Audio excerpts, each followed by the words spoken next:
A very good evening to all of you. I hope I'm audible to you and visible to you too. You can put it down in the chat box. Yes, all right.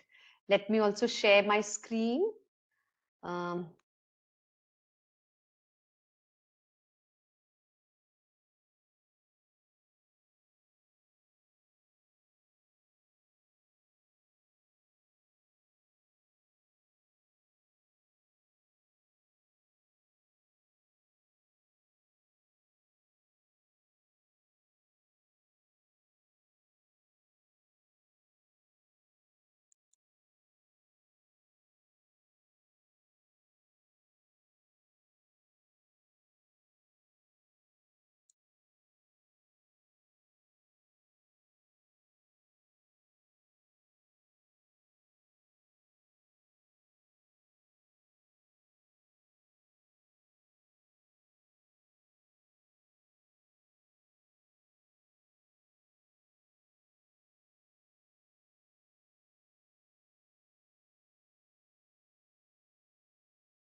PSSC team, let me know if it is good to begin.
All right, I think it is time to start off now. I would appreciate the people who have joined on time and would start the session.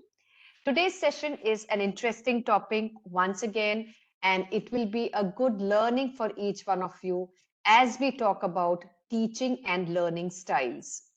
Um, as teachers, we must be aware about the way we teach and also about the way the students learn. So teaching and learning styles are very important for us to understand and work accordingly in the classrooms. Okay, so let us go to the next slide. So first of all, let me explain to you what teaching style means. Okay, so instructors develop a teaching style based on their beliefs about what constitutes good teaching, personal preferences, their abilities, and the norms of the particular discipline. Now, you and I are teachers, but I have a different style, you have a different style, right? So, what happens is every time a teacher comes in front of the students, the way he or she prefers to teach in the class is reflected. Like, you know, my personal choice may be to speak in a language which the students are comfortable in. That is my personal choice. Some people may feel that, you know, I must speak in only in English because that is the medium of the school. That is that person's lookout. Again, there is something that we call as ability. I may be able to teach the students in different ways, like, you know, keeping the class engaged through lot of examples that I give, lot of activities that I, you know, conduct in the class. Again, discipline is also something that I may manage in a different way, right? Some teachers prefer to come to the class and be very, very firm about how they would want to conduct the class, right? They don't like children moving around. They don't like children even, you know, responding to too many questions or asking too many questions in the class, whereas the other teachers want everything to be elicited from the students, right? So when we talk about teaching style, Grasha in 1996 says that a particular pattern of needs, beliefs, and behaviors that teachers display in the classroom is the teaching style. So the kind of teaching that you need to do in a class, मुझे किस तरह से class में पढ़ाना है, ये मुझे बहुत जरूरी है सोचना, राइट? मेरी खुद की अपनी पर्सनल बिलीफ क्या है, मेरी सोच क्या है, मेरा स्टाइल क्या है, राइट? और मैं किस तरह से क्लास में बिहेव करती हूँ, क्या मेरी क्लास टीचर सेंट्रिक है या स्टूडेंट सेंट्रिक है?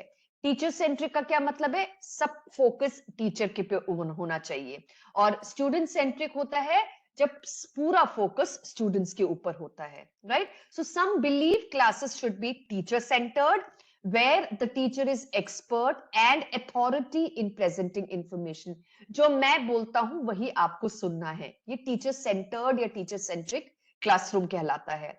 और स्टूडेंट सेंटर्ड या लर्नर सेंटर्ड अप्रोच क्या होता है?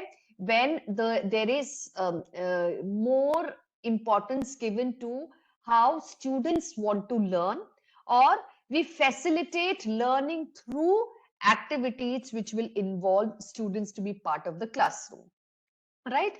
I hope teaching style का मतलब आप लोगों को समझ में आ गया होगा very clearly. जो आप prefer करते हैं जिस तरह से पढ़ाना, जिस तरह से आप अपनी abilities को display करते, कई बार होता है teachers के साथ में they very rigid, right? rigid क्या होता है कि वो जिस तरह से करते हैं उसके अलावा वो कंफर्ट जोन से बाहर निकलना नहीं चाहते, राइट? अब आपको अगर मैं एग्जांपल दूं पैंडेमिक का, वंस अगेन मैं बहुत ज्यादा पैंडेमिक एग्जांपल्स देती हूँ. पैंडेमिक से पहले जिस तरह से टीचर्स बिहेव करते थे क्लासरूम में, और पैंडेमिक के बाद जिस तरह से टीचर्स ने अपने आप को मोल्ड किया है, उसमें बहुत डिफरेंस है.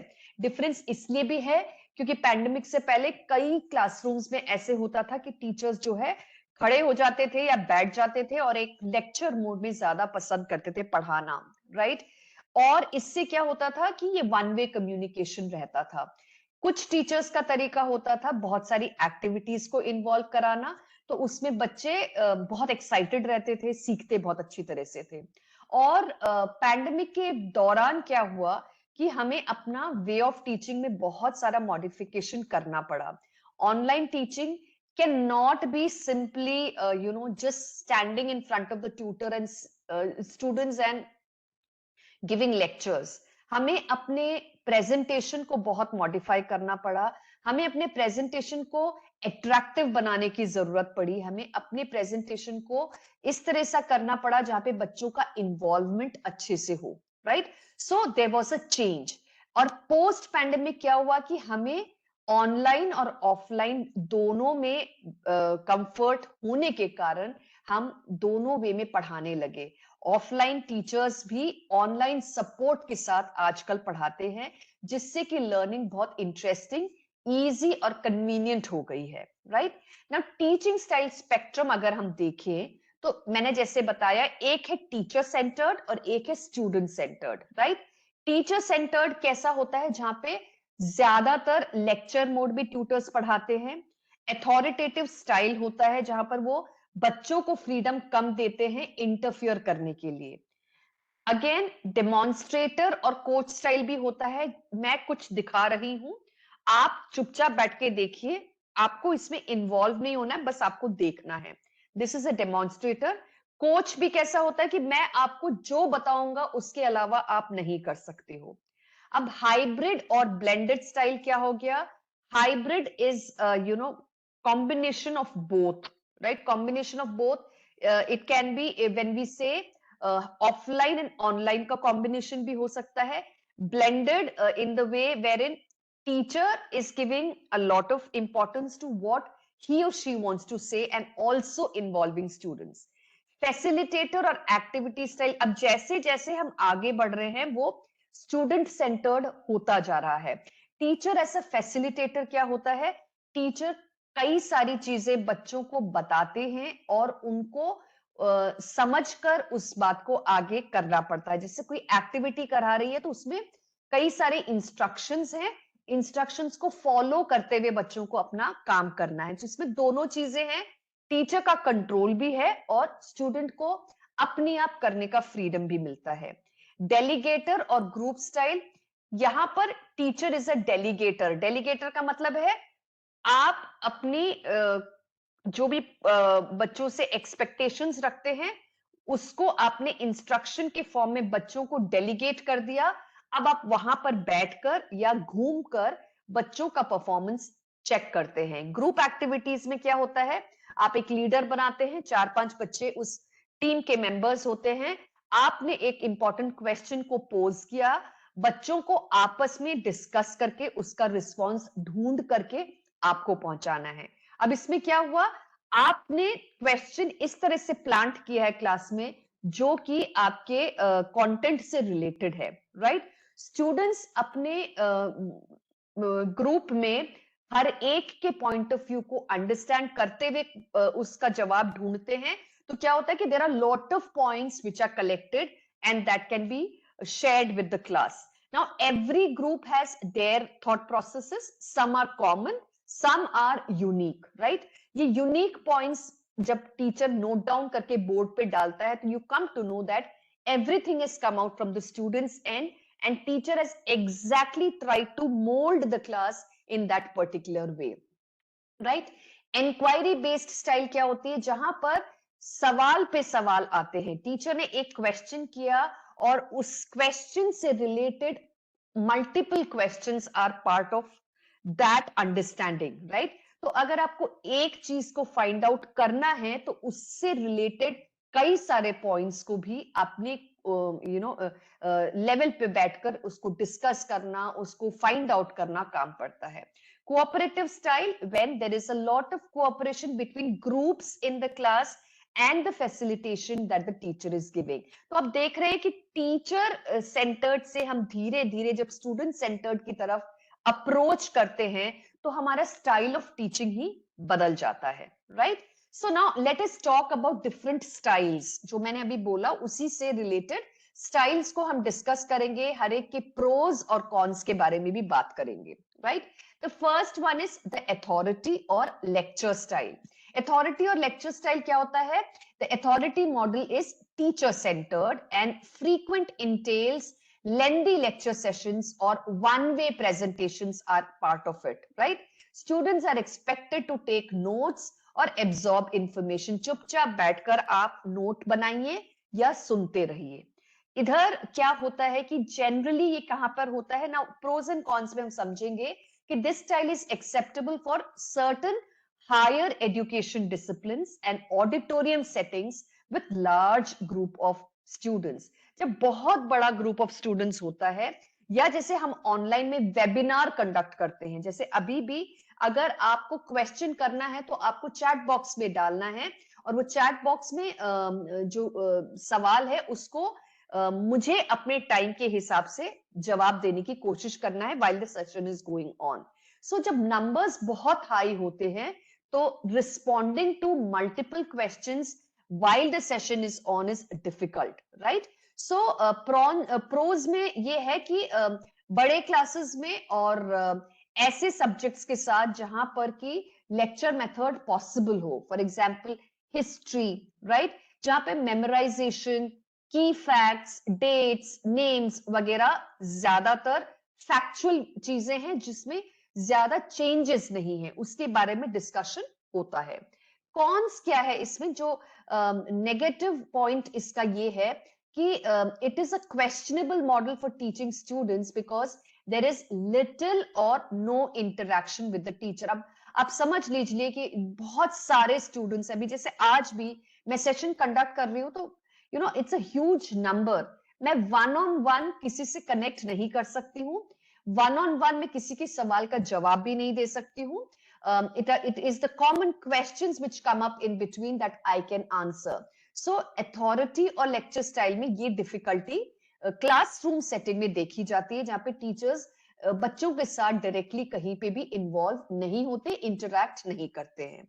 डेमोन्स्ट्रेटर और कोच स्टाइल में क्या होता है? The demonstrator retains the formal authority role by showing students what they need to show. मुझे यहाँ पर कोई एक्सपेरिमेंट दिखाना है तो मैं अपना पूरा सेटअप करके यहां से आपको एक्सपेरिमेंट दिखा तो सकती हूँ, लेकिन मैं वहां से, अगर it is a big group, I can not involve everybody to be part of this particular demonstration, right?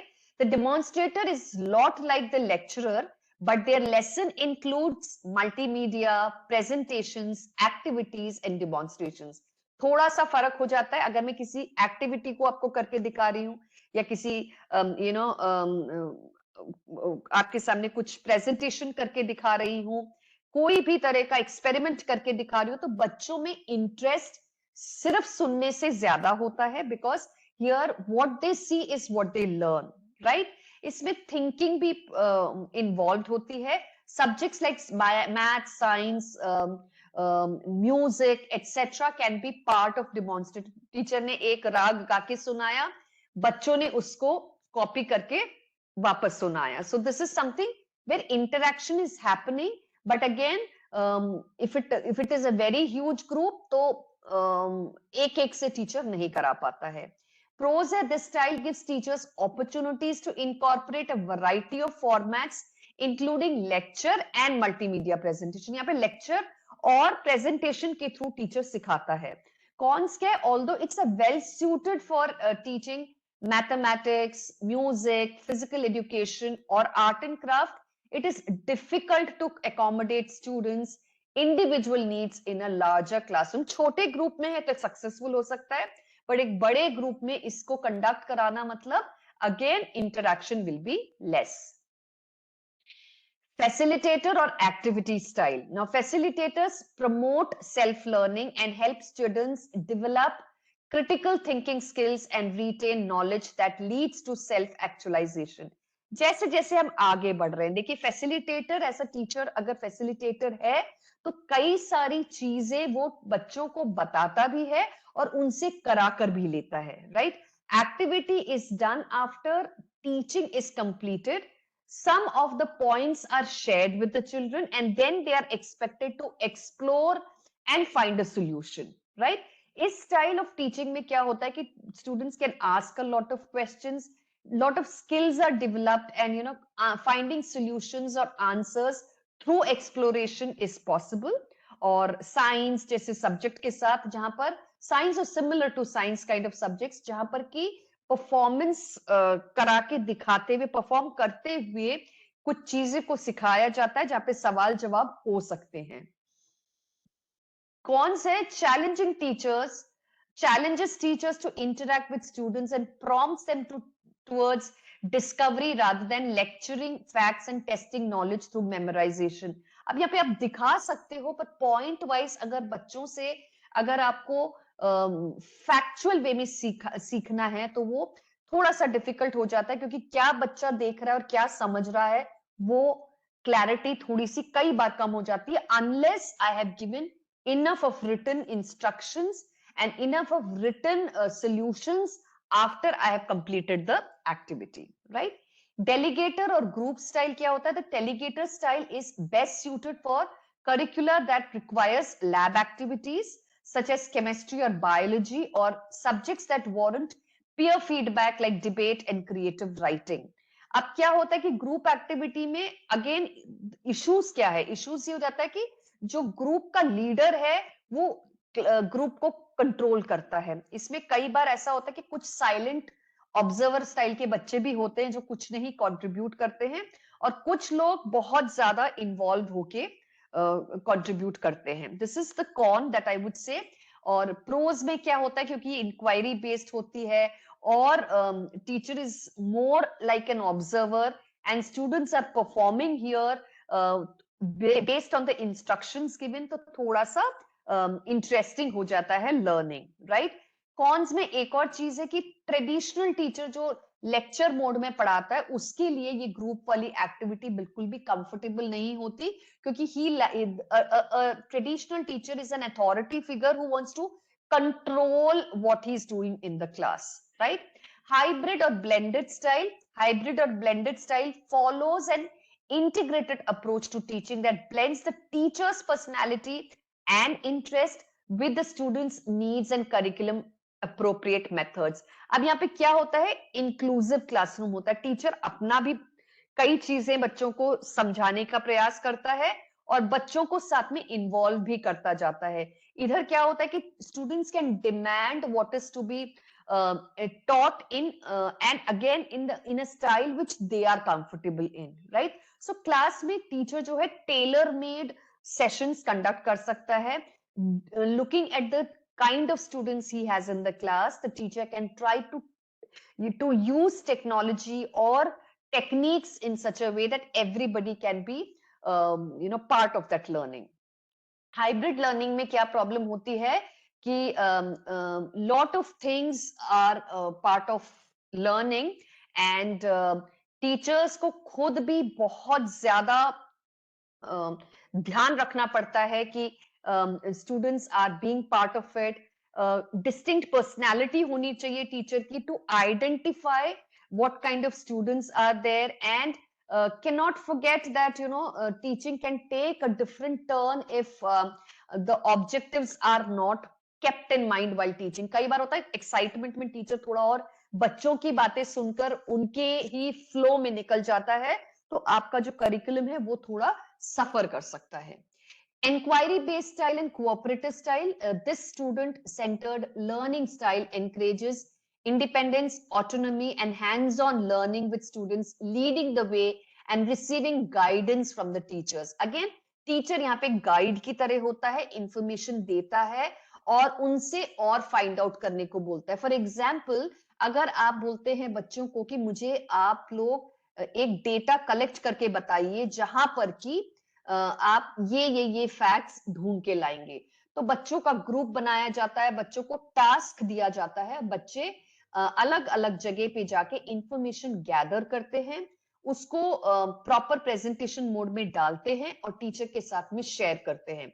इसमें क्या होता है कि फ्रीडम टू स्टूडेंट होता है कि किस तरह कहाँ से और कितनी लेवल तक की इंफॉर्मेशन हम कलेक्ट कर सकते हैं, राइट?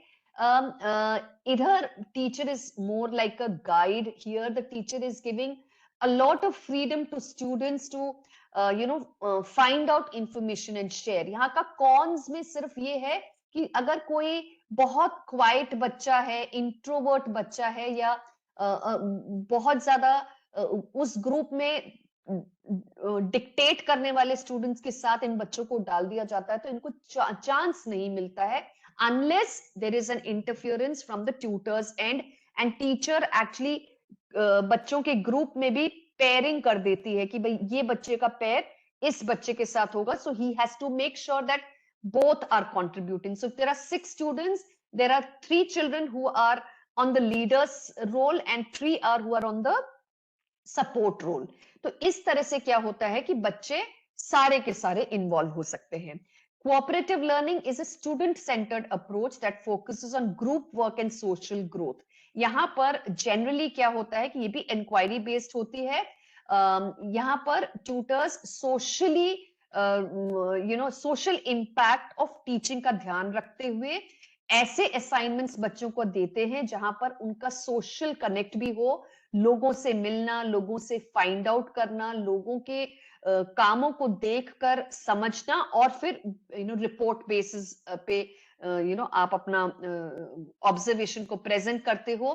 पेयर ग्रुप वर्क का यहाँ पर बहुत ज्यादा इंपॉर्टेंस होता है एंड कम्युनिटी लर्निंग भी यहाँ पर बहुत ज्यादा एम्फसाइज की जाती है. So when you go for से इंडस्ट्रियल विजिट, किसी फैक्ट्री विजिट को जाते हैं या किसी हिस्टोरिक प्लेस की टूर पे जाते हैं, तो आपके पास ऑलरेडी दिमाग में आइडिया होता है कि हम इस रीजन से बच्चों को यहाँ ले जा रहे हैं और these should be the learnings that they get out of it. Okay, now teaching style characteristics. अब देखिए टीचर्स के अलग अलग स्टाइल होते हैं.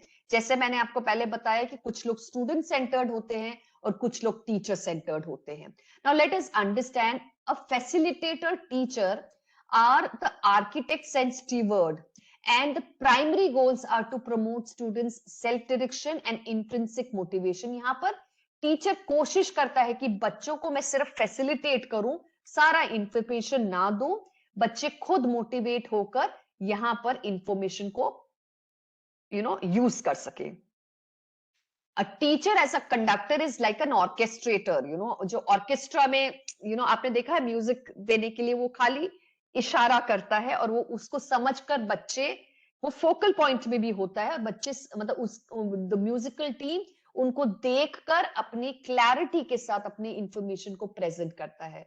सो टीचर यहाँ पे सारे प्राइमरी गोल्स बता देता है बच्चों को और अपनी एक्सपेक्टेशन, अपनी क्लैरिटी, अपनी एफिशिएंसी को सामने रखकर बच्चों से एक्सपेक्टेशन रखता है. इसमें क्या होता है कि ये इफेक्टिव स्टाइल तो है, थोड़ा सा टीचर सेंटर्ड हो जाता है बिकॉज टीचर कंट्रोल में रखता है, बल्कि but at the same time he is allowing the children to work also.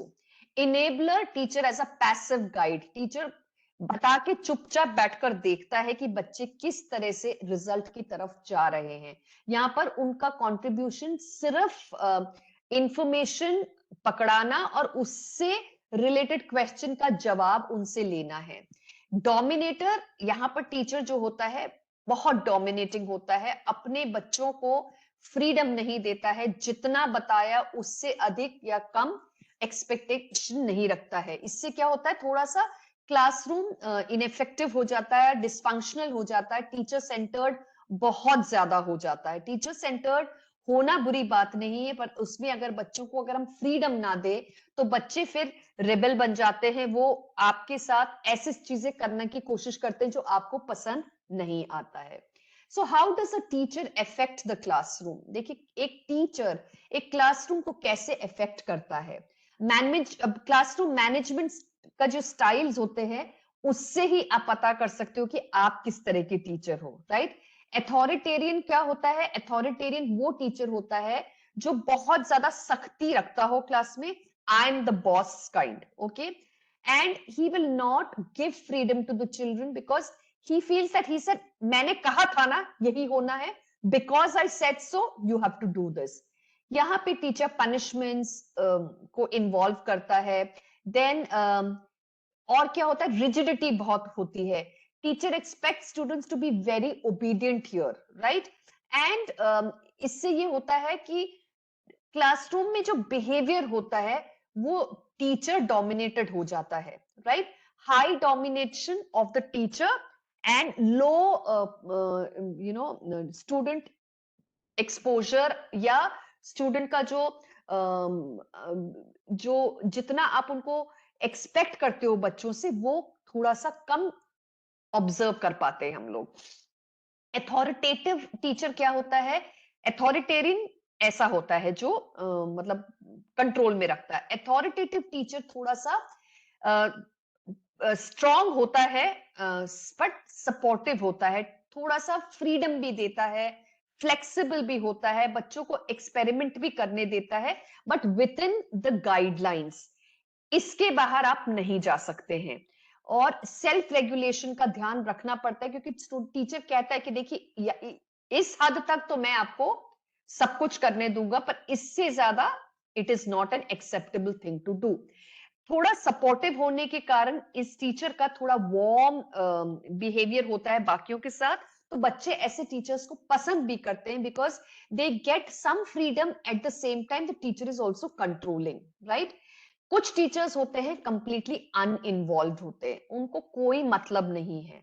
मैं स्कूल में इसलिए जाता हूं क्योंकि मुझे सैलरी मिलती है, और मैं क्लासरूम में वो 30 मिनट्स या 40 मिनट्स इसलिए बैठता हूं क्योंकि मेरा ये वर्किंग टाइम है। बच्चे पढ़ रहे हैं, बच्चे इंटरेस्टेड हैं, बच्चों की तरफ से कोई इनपुट आ रहा है, इससे कोई टीचर को मतलब नहीं है।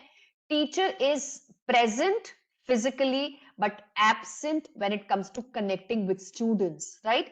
नेग्लेक्टफुल होता है, परफॉर्मेंस से कोई मतलब नहीं है, रिजल्ट से कोई मतलब नहीं है। बड़ा पैसिव क्लास होता है, जहां पर वो बोलता जा रहा है बोलता जा रहा है, बच्चों ने अगर जवाब दिया तो ठीक, नहीं दिया तो कोई फर्क नहीं पड़ता है, that kind, right. Permissive teacher क्या होता है? जो ओवर इन्वॉल्व हो जाता है, और sometimes what happens is guidelines पूरे नहीं देता है, पर एक्सपेक्टेशन रखता है कि काम तुम लोग जिससे करोगे वो मुझे मिल जाना चाहिए। So here what he does is permission सब चीज की दे देता है बच्चों को, भैया तुम लोग बॉस हो, तुमको जैसा चाहिए करो, राइट। तुम लोगों को ये टॉपिक पढ़ना है तो मैं पढ़ा दूंगा, ये नहीं पढ़ना है तो तुम सेल्फ स्टडी कर लेना। और करेक्शन के लिए नोटबुक देना चाहो तो दे दो, दे दोगे तो करेक्ट कर दूंगा, नहीं दोगे तो मुझे कोई प्रॉब्लम नहीं है। सो नॉन डायरेक्टिव होता है, थोड़े से ब्लर्ड रोल होते हैं ऐसे टीचर्स के, भी पढ़ाते हैं पर ज्यादा एक्सपेक्टेशंस नहीं रखते किसी से भी, लीनियंट होते हैं, दे दिया तो ठीक है, नहीं दिया तो ठीक है। बच्चों ने थोड़ा इंसिस्ट कर दिया तो लीनियंटली उन्होंने पेपर सेट कर दिया, बच्चों ने कहा नहीं तो उन्होंने अपने हिसाब से बना दिया, तो permissive kind of a teacher. So there are some rules here, but little follow through, because थोड़ी लीनियंसी उनको दिखती है, तो बच्चे फॉलो कम करते हैं, एक्सपेक्टेशंस टीचर की तरफ से ज्यादा नहीं होता है।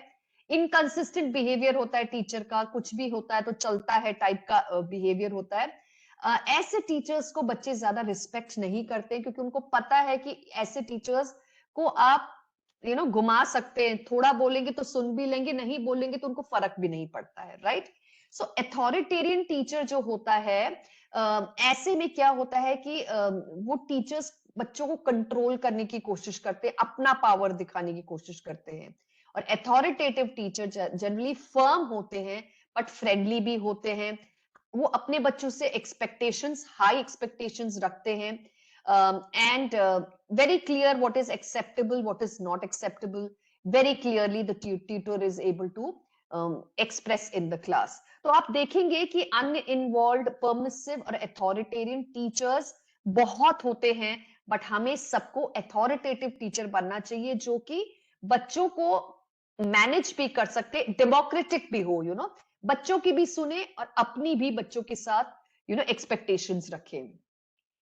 अब क्या है कि टीचिंग स्टाइल अपनाने के लिए बहुत सारे रीजंस होते हैं। हम लोग ऐसे टीचर क्यों हैं, मेरा कैरेक्टर ऐसा क्यों है, this has a reason. Now all of you can look at it from your own point of view, कि आज मैं ऐसा टीचर हूं तो मैं क्यों हूं, राइट।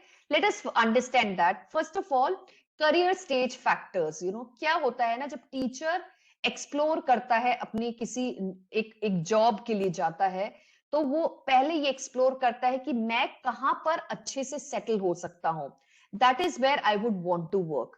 मेरी कमिटमेंट स्कूल से कितनी होगी। देखिए, अगर स्कूल आपसे एक्सपेक्टेशंस रखता है तो आप उस एक्सपेक्टेशन को फुलफिल करने की कोशिश करते हो।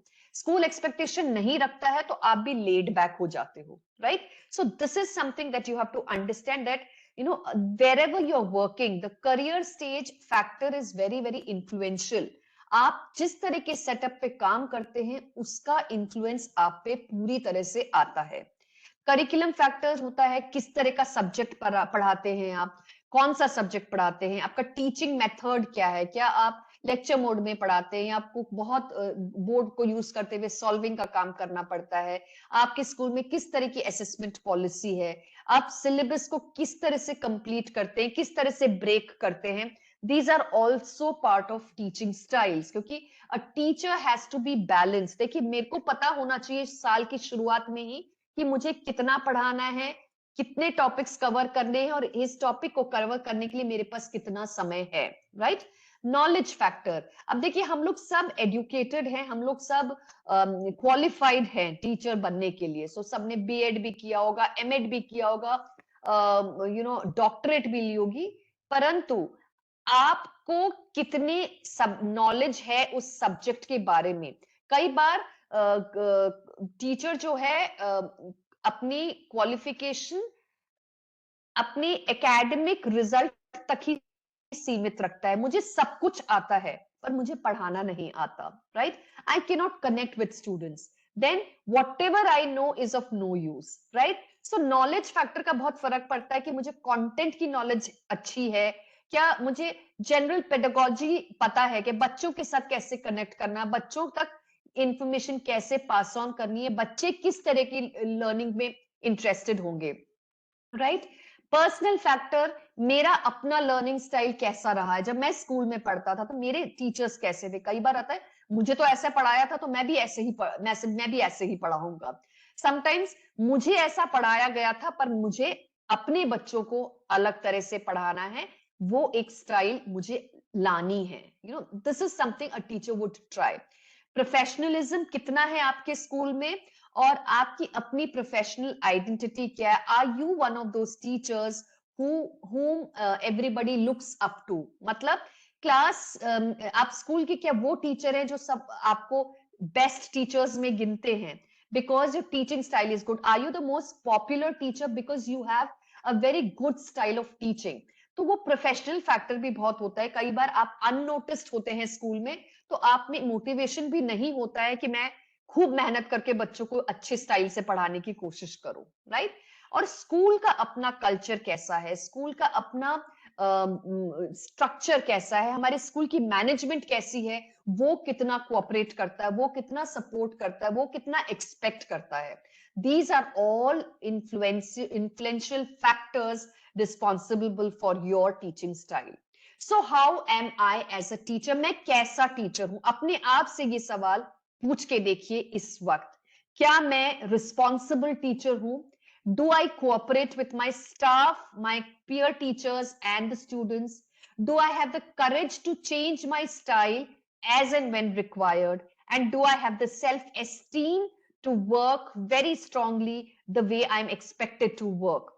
So you should remember that as a teacher, you should be an advisor for the students. जहां जरूरत पड़े उधर बच्चों को एडवाइजेस देना आना चाहिए, बहुत ऑर्गेनाइज्ड वे में अपना काम करना आना चाहिए, right. Teacher should be an organised person, well organised. Day to day organisation आपका कैलेंडर में या आपके डायरी में होना चाहिए कि आज मुझे इतना कंप्लीट करना है, ये मुझे करना ही है, कल का मेरा काम ये है, इसकी मेरी तैयारी हुई हुई है। That is how a teacher has to function. Teacher has to be a motivator. उसके डिक्शनरी में इम्पॉसिबल वर्ड नहीं होना चाहिए। I am possible, I can do it is what a teacher has to teach the students. As a teacher, you have to be a guide who can show them the path on which they have to travel. Instead of holding their hands and going all the time, show them the path. दिखाइए कि आप इस तरह से इस काम को कर सकते हैं और बाकी उनके ऊपर छोड़िए। As an evaluator, you must know how the students are performing. Are they outstanding students? Are they excellent, very good, average हैं, below average हैं? अब इन सब के साथ हमें किस तरह से behave करना है? Outstanding, excellent और very good students को you have to keep motivating them. Average और बिलो एवरेज स्टूडेंट्स को हमको complete one on one support देना पड़ता है, तभी उनका परफॉर्मेंस इंप्रूव हो सकता है। As a facilitator, you must help the children to achieve the goal that you have set for them, to achieve the goal that the school has set for them, to achieve the goal that the parents are expecting them to complete, right? So this is about the how you should be as a teacher. और learning pyramid की बात करें, teachers को ये समझना जरूरी है कि ये है तरीका क्लासरूम के अंदर अगर आप क्या यूज करने से कितना इफेक्ट होता है। देखिए, lecture is 5%. I can see a lot of people writing that I'm not audible. Am I audible? Please put it down in the chat box. And if so, let the others also read so that they can check their systems. Yes, all right. So if you're teaching only completely through lecture method, तो 5% knowledge आपके अंदर जाता है। आप reading कर रहे हैं तो 10%, बिकॉज कई बार कुछ बच्चे सुन लेते हैं आप जब पढ़ रहे होते हैं। ऑडियो विजुअल होता है, दिखा भी रहे हैं, बोल भी रहे हैं, तो क्या होता है 20% तक बच्चे सीख लेते हैं। Audio visual, reading, lecture, demonstrate भी कर रहे हैं तो 30% तक हो जाता है। ये सबके साथ अगर आप डिस्कशन मेथड भी यूज कर रहे हैं तो 50% हो जाता है। और अगर बच्चों से do it yourself, practice by doing वाला एक्टिविटी करते हैं तो 75% तक इन्वॉल्वमेंट बच्चों की होती है और लर्निंग बेटर होती है। एंड टीचिंग अदर्स, मतलब इसके अलावा कोई भी मतलब आउटस्टैंडिंग वे ऑफ टीचिंग अगर आप यूज करते हैं तब जाके 90% का एवरेज लर्निंग रिटेंशन क्लासरूम में हो पाता है। So when you say that tell me and I will forget, तो आप बोलते रहोगे तो मैं भूल जाऊंगा। Teach me and I will remember, आप मुझे करके मेरे को जोड़ के पढ़ाएंगे तो मुझे याद रहेगा। और involve me and I will learn, मुझसे करवा के देखिए तो मुझे सीखने में और आसानी होगी। सो this is the learning pyramid. Alright, so classroom में आपको ये ध्यान रखना चाहिए कि हर बैकग्राउंड से, हर कल्चर से, हर लैंग्वेज बोलने वाला बच्चा होता है और अपनी अपनी सीखने का तरीका सबका अलग होने के कारण टीचिंग स्टाइल को हमेशा ऐसा रखना चाहिए जहां पर कि सभी बच्चों को हम इन्वॉल्व कर सकते। कभी अथॉरिटेटिव हो जाए, कभी आप लेक्चर मोड में पढ़ाएं, कभी आप डेमोन्स्ट्रेट करके पढ़ाएं। तो कॉम्बिनेशंस में जब आप पढ़ाते हैं तो बच्चों की सीखने का तरीका अच्छा हो जाता है। डिफरेंट टीचिंग स्टाइल्स, इसके अलावा जो डिफरेंट टीचिंग स्टाइल्स जैसे होते हैं, होता है command style. The teacher makes all the decisions and no input from the learner. मैं कल टेस्ट लूंगा और कोई भी टॉपिक दे सकता हूं, आप सब पढ़ के आइए, तो ये कमांड स्टाइल हो गया। बच्चों को कोई इसमें कोई से नहीं है। रेसिप्रोकल लर्निंग, इसमें है learners in pair, performer and observer. Observer gives feedback to the performer and teacher still in control. अब दो बच्चों को साथ में रखते हैं, दोनों एक दूसरे से सीखते हैं, टीचर ऑब्जर्व करता है, टीचर दोनों की ऑब्जर्वेशंस को देखकर समझकर फिर उसको फीडबैक देता है। Right, discovery learning, teacher sets the problem but the learner finds the solution either with the help from the teacher और ऑन देयर ओन। और प्रॉब्लम सॉल्विंग अप्रोच क्या होती है, जब teacher sets a problem and the student has to find a solution dependent upon their own quality. आप में कितनी capacity है उस कैपेसिटी के हिसाब से। So this was about teaching styles. I hope teaching style सबको समझ में आ गया है। Let us go to the second part now. This is the learning style. Okay, learning style is very interesting. Again हमें ये समझना है कि जिस तरह हम लोग अलग अलग तरह के टीचर्स होते हैं, उसी तरह से बच्चे भी अलग अलग लर्निंग स्टाइल वाले होते हैं। राइट, लर्निंग स्टाइल का मतलब है how learners gather, sift through, interpret, organize, come to conclusions about and store information for further use। कोई भी चीज आप पढ़ाते हैं तो पहले बच्चा उसको किस तरह से समझता है, उसमें से कितना इंफॉर्मेशन छान छान कर अपने दिमाग में भर लेता है, उसको किस तरह से इंटरप्रेट करता है। आपने जैसे सिखाया वैसे उसकी इंटरप्रिटेशन होगी। फिर उसको ऑर्गेनाइज कैसे किया, कि मैं उसको नोट्स बनाऊं, कि मैं उसको अंडरलाइन करके रखूं, कि मैं कुछ चीजें अपने दिमाग में याद रखूं। This is it. और उसके बाद कंक्लूजन ये होता है कि मुझे ये टॉपिक समझ में आ गया है और ये इंफॉर्मेशन मेरे दिमाग में स्टोर हो गई है या नहीं हुई है। लर्निंग स्टाइल पे डिपेंड करता है बच्चा किस तरह से कोई भी चीज सीखता है। वार्क is one of the most popular learning style inventories. वार्क का फुल फॉर्म है VARK, V for visual, A for auditory or oral, R for reading or writing which comes under verbal and K for kinesthetic। ठीक है, ये चार areas जो हैं learning style के इंपॉर्टेंस को आपको बताता है, राइट। विजुअल क्या होता है? जब इंफॉर्मेशन जो है डायग्राम के फॉर्म में, चार्ट के फॉर्म में, सिंबल्स के फॉर्म में हम बच्चों के सामने प्रस्तुत करते हैं और उसमें से वो सीखते हैं। ऑडिटरी क्या होता है? Information in a spoken form, आप बोल रहे हैं और वो सुन रहे हैं, ये ऑडिटरी मेथड होता है, राइट। रीडिंग एंड राइटिंग, आप बोर्ड पे लिख रहे हैं, बच्चे अपने नोटबुक में लिख रहे हैं, बच्चे पढ़कर लिख रहे हैं, that is reading and writing style, ठीक है। और काइनेस्थेटिक होता है जब आप किसी चीज को करके करते हैं, for example hands on activity, experiment कर रहे हैं, किसी भी जगह पर आप फिजिकली उनको ले जाकर दिखा रहे हैं, कोई चीज लाकर दिखा रहे हैं, दिस इज टच करके, फील करके या महसूस करके जिस काम को किया जाता है वो काइनेस्थेटिक एक्टिविटी कहलाता है। So why are learning styles important to incorporate into a teaching styles? As a teacher मुझे लर्निंग स्टाइल्स के बारे में क्यों पता होना चाहिए और मेरी टीचिंग में लर्निंग स्टाइल को दिमाग में रखते हुए मुझे क्यों पढ़ाना चाहिए? Learning styles can encourage students to reflect on their preferred way of learning. मुझे कैसे सीखना पसंद है, मेरी टीचर हमेशा डायग्राम बना के दिखाती है इसलिए मुझे समझ में आता है। कुछ बच्चे हैं जिनको डायग्राम की जरूरत नहीं पड़ती क्योंकि वो सुन के ही समझ जाते हैं। पर एज अ टीचर आपको ध्यान रखना है कि मैक्सिमम बच्चे मेरे क्लास में किस तरह से सीखना पसंद करते हैं और मुझे क्या क्या स्टाइल यूज करनी चाहिए। तो आपको कॉम्बिनेशन ऑफ स्टाइल्स के साथ क्लास में पढ़ाना पड़ता है, right. Giving them more ownership and control on their own learning. So learning styles are a reminder that all children are different. आपके क्लास में 45 बच्चे हैं तो 10 बच्चे एक तरह के होंगे, 5 एक तरह के होंगे और 10 किसी और तरह के होंगे। सबके अपने अपने स्टाइल्स होते हैं। और एक बात याद रखिए कि teaching can only be enjoyable if teacher is keeping in mind the learning styles of the students. Teacher को अपने प्रोफेशनल स्किल को यूटिलाइज करना है। देखिए बीएड करते वक्त आपने देखा है ना, चार्ट बनाना, टीचिंग एड्स बनाना, ये सब हमने सीखा है।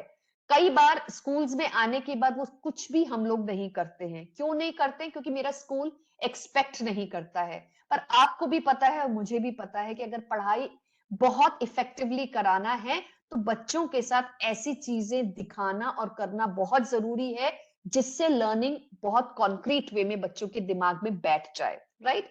Y is important to know your learners? अब हमें अपने बच्चों को समझना क्यों जरूरी है? अंडरस्टैंडिंग स्टूडेंट्स लर्निंग स्टाइल्स, मैंने जैसे बताया हर एक का लर्निंग स्टाइल अलग होता है, you know, they dramatically different in veg from each other, अलग होते हैं बिल्कुल, राइट। तो लर्निंग स्टाइल को ध्यान में रखते हुए हमें उन्हें पढ़ाना होता है, एक्टिविटीज प्लान करनी होती है और बच्चों को इन्वॉल्व करना होता है। और लर्निंग स्टाइल कैसे हो जाती है? देखिए sometimes you come from an educated background, so you are, you know, your awareness level is high. आप प्रीवियस स्कूल में जहां पढ़ते थे वहां टीचर्स ने आपको एक पर्टिकुलर स्टाइल में पढ़ाया है तो आप नए स्कूल में जाके नहीं कर पाते हैं। Culturally socially you are different, so this is something that can affect them. Left brain और राइट ब्रेन का इंपैक्ट भी कहा जाता है, this is again a finding, not necessarily true in every case. Man और वुमन के brain के लिए भी बोला जाता है कि लेफ्ट साइड और राइट साइड ब्रेन में अलग अलग तरह का इंफ्लुएंस होता है, किसका लेफ्ट साइड ब्रेन स्ट्रांग होता है, किसी का राइट साइड होता है। तो लेफ्ट साइड में अलग तरह की एक्सपेक्टेशंस यू नो रिफ्लेक्ट होती है, राइट साइड में कुछ अलग तरह से। तो यहाँ पे आप देख सकते हैं कि एनालिटिकल होते हैं लेफ्ट ब्रेन, जिनका स्ट्रांग होता है उनको लोगों के नाम याद रहते हैं, वो प्लान्ड एंड स्ट्रक्चर्ड वे में काम करते हैं। वेयरएज राइट ब्रेन वाले इंपल्सिव होते हैं, उनको लोगों की शक्लें याद रहती है, नाम नहीं याद रहते, और ओपन एंडेड क्वेश्चंस को ज्यादा आसानी से यूज कर पाते हैं।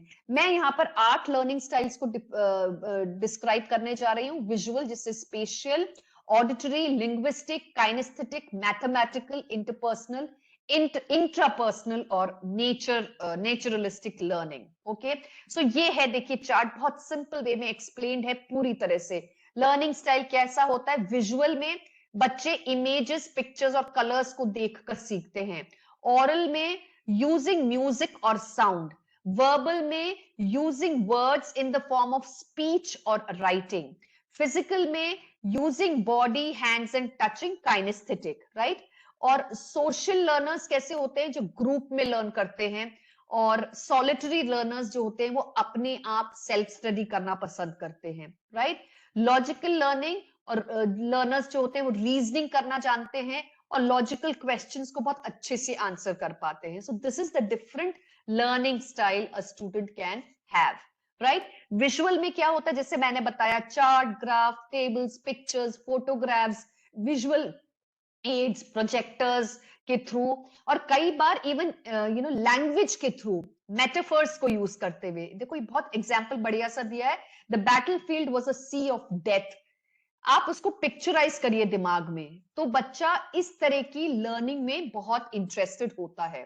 ऑडिटरी लर्नर जो सुन के, आप कई बार आपने देखा छोटे बच्चों को म्यूजिकली राइम सिखाई जाती है, उनको पढ़ना नहीं आता है पर गाने के थ्रू जब सिखाते हैं तो फटाफट सीख जाते हैं। सो बच्चों को राइम्स के थ्रू, और आजकल तो ऑडियो बुक्स भी है, आ गई हैं, बच्चे सुन सुनकर भी सीख लेते हैं, उनको जरूरी नहीं है बैठ के पढ़ना, बिकॉज उन लोगों को पढ़ना नहीं अच्छा लगता, सुन के लर्न करना अच्छा लगता है। काइनेस्थेटिक, जैसे मैंने बताया, टच एंड फील एक्सरसाइजेस ऐसे जो आप कर सकते हैं, परफॉर्म कर सकते हैं, role play, experimenting, acting, dancing, puzzles, all these things are kinesthetic, right. Verbal जो होते हैं वो बोलकर और सुनकर सीखते हैं, these students have a good listening and writing skill। बोलने में बहुत अच्छे होते हैं, तो ग्रुप डिस्कशंस में बहुत अच्छे होते हैं, रोल प्ले कर पाते हैं, प्रेजेंटेशंस अच्छा कर पाते हैं, राइट। और फ्लेक्सिबिलिटी भी इनकी नई वोकैबुलरी को सीखने के लिए अच्छी होती है। सोशल लर्नर्स ग्रुप एक्टिविटीज में बहुत अच्छे से काम करते हैं, role play, dramatization, music, group activities, group dance, इन सब में ये लोग बहुत अच्छे से, स्टोरी टेलिंग, ये सब उनको बहुत अच्छा लगता है, और ये लोग आपस में अपनी इंफॉर्मेशन को शेयर करते हैं। So they become interpersonal learners, right.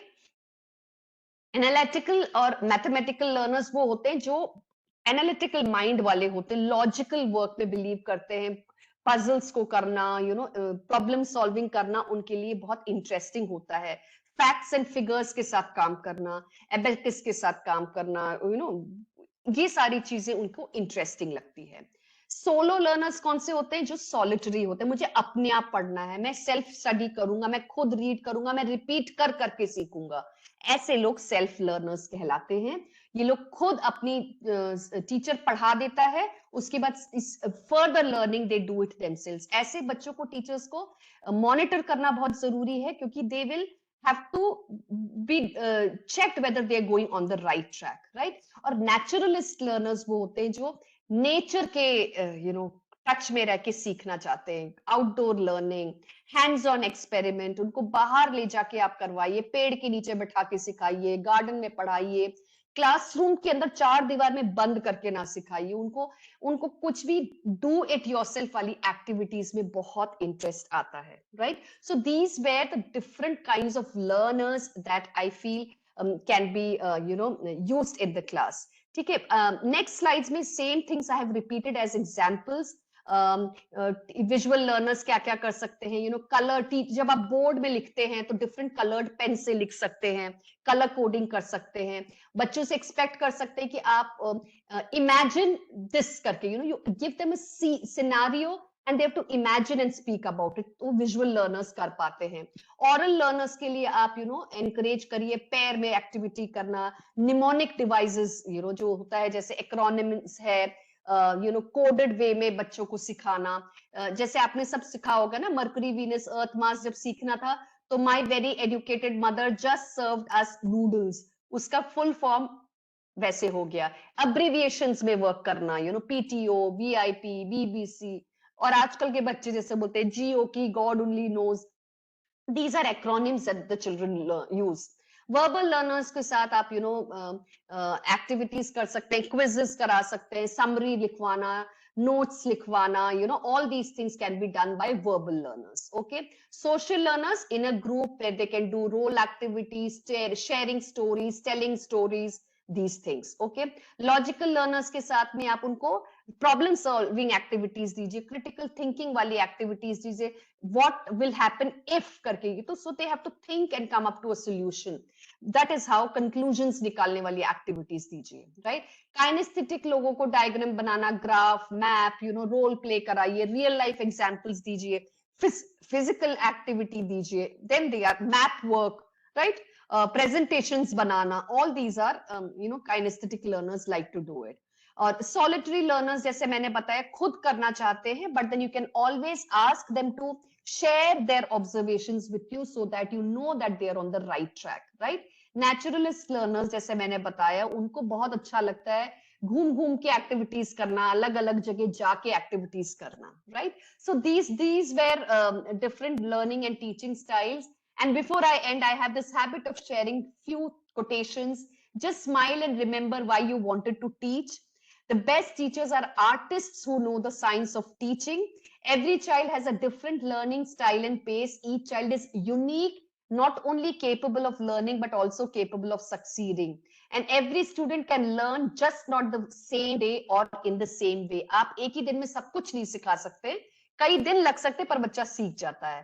And if you have told a child 1,000 times and he still does not understand, then it is not the child who is the slow learner. You have a wrong way of teaching. And change is hard at first. My dear teachers, if you want to change your style, it is hard at first, messy in the middle, but gorgeous at the end. So make it possible for yourself to change your style. And if a child can't learn the way we teach, maybe we should teach the way the child wants to learn. Thank you so much for being part of this session. I'm sure each one of you have understood. Because we are teachers, we must believe that teachers can be empowered themselves, and you can empower the students too. With this, I would come to the end of the session. Thank you so much for being part of my session today. And I hope there has been good learning for you. And you will also make sure that you are using some of the things that I have shared here. Till we meet again, thank you. God bless you. Be wonderful teachers. Wishing you a very, happy Christmas coming ahead and a very happy new year. Make sure that you do excellent things as teachers in your new year too. Thank you. God bless you.